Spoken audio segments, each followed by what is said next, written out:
¿Qué es un prolegómeno? Un prolegómeno suele ser una introducción que precede a un tratado, es decir, cuando un autor quiere abordar un tema extenso, a veces escribe antes de este tratado que aborda este tema extenso, o sea, escribe un pequeño texto previo que de algún modo describe los problemas que son fundamentales antes de tomar el tema, ¿no? Los problemas fundamentales, definitivos, que de algún modo definen el problema que se va a tratar. Y también se considera prolegómeno a una serie de acontecimientos, de situaciones que están relacionadas con el desencadenamiento de alguna situación grande, ¿no? Por ejemplo, acá se escribe los prolegómenos de la guerra. Ahora, cuando hablamos de prolegómenos del poder, de la política, eh, vamos a abordar algunas cuestiones que son problemáticas respecto a este asunto. En ese sentido, cuando comenzamos a hablar de la cuestión de la política como tema de la filosofía, habíamos visto que la palabra política provenía de la palabra polis, que indica la unidad organizacional del mundo latino, perdón, griego, disculpen, y el sentido que no se refería a la ciudad en cuanto a la ciudad física, a las construcciones, sino a la cuestión organizativa. Ahora, esto nos plantea de por sí uno de los primeros problemas, uno de los primeros prolegómenos de la cuestión política, puesto que define al ser humano como un habitante de la ciudad, ¿no? El ser humano es un animal social, es la expresión de Aristóteles, pero se refiere a un animal social que se organiza en la ciudad y que lo define como un ciudadano, ¿no? De hecho, de ahí viene la palabra civilitas, que es latina y que apunta a la idea, o de ahí viene la palabra civilización, ¿no? Ahora, eso significa que de algún modo este enfoque problematiza la cuestión de la organización con la cuestión política social referida a las ciudades, y resulta que no todos los pueblos de la Tierra viven o funcionan en ciudades, ni todas las poblaciones, ¿no? Hay una población rural significativa y hay pueblos que directamente están definidos como nómadas o como unas formas de vida no ciudadanas, ¿no? Entonces esto se plantea esta problemática, por ejemplo, en el hecho de que los griegos hablaban de los que no tenían su forma de vida como bárbaros, ¿no? Entonces estaba el mundo, entre comillas, civilizado, que era el de ellos, y el mundo bárbaro. Toda esta construcción, esta conceptualización se traslada, por ejemplo, o la toman los europeos, por ejemplo, cuando se produce la época de los descubrimientos, la exploración y la colonización, para llevar esta idea al mundo no europeo como un mundo por, entre comillas, civilizar, ¿no? Entonces esto nos plantea una de las primeras cuestiones problemáticas respecto a la política, ¿no? Este concepto de lo bárbaro y lo civilizado, ¿no? Esta idea de la organización como un asunto propio de la ciudad. Ahora, esa noción recogida por corrientes del pensamiento europeo, esa dicotomía entre lo civilizado y lo bárbaro, se expresa de otro modo en algunos autores que tienen un pensamiento distinto, que es divergente, ¿no? Que se diferencia. Entre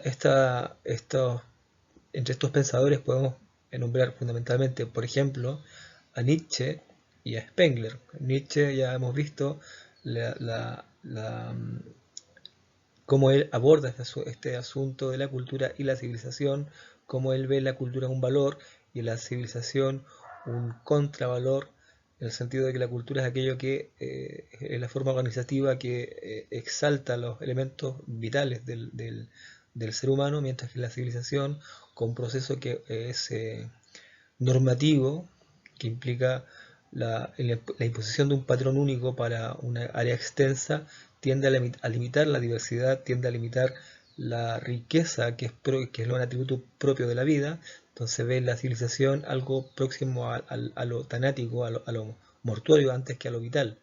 Y por otro lado, Spengler, que es nietzscheano, desarrolla toda esta visión acerca de la cultura como una fase temprana de desarrollo, mientras que en la civilización ve una forma final de desarrollo, ¿no?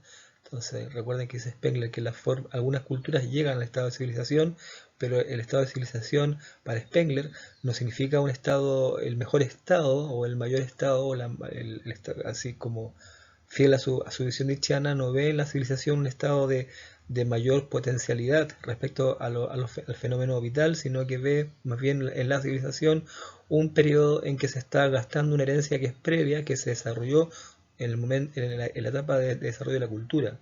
Entonces Spengler ve en la cultura un periodo de desarrollo interno y en la civilización un periodo a falta de desarrollo interno, de expansión en lo externo, es decir, una expansión territorial, y por lo tanto en la civilización es una forma de nombrar para Spengler lo que en el fondo es la forma del desarrollo del imperio, ¿no? La forma imperial, que además para él es la última fase antes de la desaparición de una cultura, ¿no?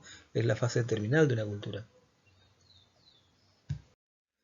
Otro asunto que forma parte de los prolegómenos de la política es el asunto del Estado, ¿no? Ya había mencionado que puede haber sociedades con Estado, como puede haber más que sociedades, pueblos sin Estado, ¿no? Finalmente había dicho que el pueblo se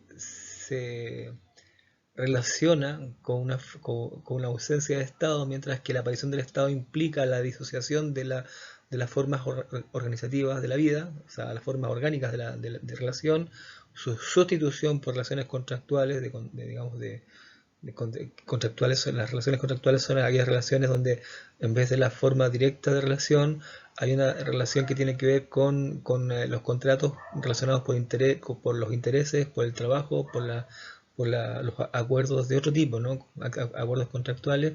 Entonces el pueblo da paso a una forma distinta, donde ya no hay una orgánica, donde no hay una relación, o hay menor número de formas orgánicas de relación, por lo tanto hay una proliferación de formas no orgánicas de relación, y por lo tanto una disociación de lo que había sido antes una comunidad, que había tenido una comunidad, que pasa a ser una mera suma de individuos, la sociedad, y la sociedad sería el correlato del Estado, ¿no? Entonces, el Estado, ¿qué es el Estado? El Estado se asocia a las formas y estadios de la civilización, de hecho, pues es un aparato administrativo altamente burocratizado y especializado. El Estado, a pesar de que el Estado que nosotros conocemos es el Estado moderno, hubo Estado en otras épocas de la historia y en otras culturas, ¿no? Había estado en la Mesopotamia, había estado en Egipto, entonces vemos que en los grandes espacios civilizatorios hay un Estado. Eh, pero en las culturas, en los periodos previos, si nos aproximamos a esta visión o a esta perspectiva spengleriana, podemos ver que las culturas suelen apreciarse formas de gobiernos sin Estado, ¿no? Son formas de gobierno donde hay un principio de autoridad y hay un reconocimiento de la persona que es el líder. La comunidad suele conocer a su líder, es un líder cercano, próximo, puesto que las culturas no suelen ser formas muy extensas, sino que están organizadas de forma local. Cada localidad tiene un líder, ¿no? Un jefe, como se le puede llamar de muchas maneras. Se le puede llamar toki, cacique, curaca, etcétera, ¿no? Pero en el fondo es la idea de un gobierno personal, de una autoridad que reconoce a la gente y es próxima. En cambio, cuando aparece el Estado, es una entidad, ¿no? Administrativa, altamente burocratizada y especializada, compuesta por una amplio número de funcionarios, es impersonal, eh, y de algún modo se corresponde, como habíamos dicho, con la sociedad, ¿no? El pueblo ha pasado a otra forma, que es el estado de sociedad, y el individuo, este concepto renacentista del individuo que suponía que iba a ser la forma en que el ser humano iba a desarrollarse en su máximo potencial, lo que vemos en realidad es que el individuo se corresponde al estado de sociedad y al mismo tiempo a la masa, ¿no? En realidad más que un desarrollo máximo del ser humano en esta expresión, lo que vemos es un mínimo desarrollo, ¿no? Una mínima diferenciación, ¿no? Es una época en la que vemos que las personas muchas veces se parecen muchísimo entre unas y otras y cuesta encontrar individuos, seres humanos singulares, digamos, que tengan elementos notoriamente diferentes al resto, ¿no? Entonces podemos hablar de estas dos magnitudes: gobierno relacionado con su pueblo, un gobierno de liderazgo, gobierno personal, gobierno de alguien próximo, cercano, reconocido por la gente, y el Estado con su sociedad, Estado impersonal, burocratizado. Podemos ver que corresponden los primeros a magnitudes orgánicas. Lo orgánico es aquello que relata un proceso vivo, y las magnitudes inorgánicas son magnitudes que desvelan, digamos, situaciones menos orgánicas, o de algún modo que tienen elementos de inerte. Inerte quiere decir falto de vitalidad. Ahora, otro prolegómeno de este asunto de la política es el asunto de qué es la sociedad, ¿no? La hemos mencionado, la hemos utilizado como término, pero señala un importante filósofo español, Ortega Gasset, que en un ensayo dice que se hace la pregunta: ¿qué es la sociedad, no?